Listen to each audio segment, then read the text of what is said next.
And my doctor was a female at the time, and my primary care provider, she came in, she stood in front of me. She said, "Mr. Mills, you don't have an appointment. What are you doing here?" And I lost it, man. I just broke down, and I remember all I could verbalize was like, help. I need help. And that's where I started seeing a psychologist. I started getting the appointments, started talking some stuff through. I had an outlet. I started to get an outlet.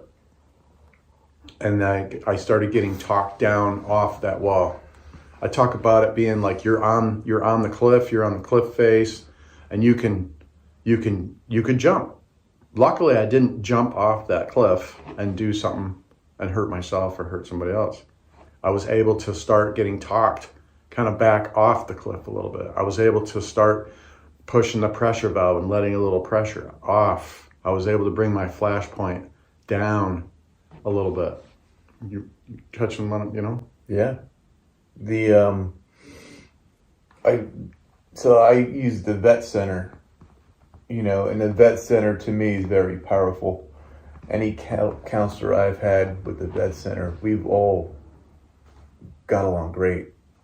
And they were great people because when you're pissed off in a moment, like you can't think about walking yourself down the ladder, but listen to continuous therapy eventually gets you to that point where I'm like, hey, start walking yourself down and being able to walk away from what's bothering you. Yeah. And helping you communicate it. Sometimes you can't communicate it, like you were saying, like you need help, like when you said you needed help, but like you couldn't, that's all that could come out of your mouth. I need help. You couldn't describe what's going on, so to be able to walk yourself down. Pride is a terrible thing, and pride is the thing that will stop you from going and asking for help in that situation. And I'll explain it like this: I used to be Superman, and I never asked for help. I could accomplish anything. Me alone, or me and my team of guys, we could conquer the world. We could do anything.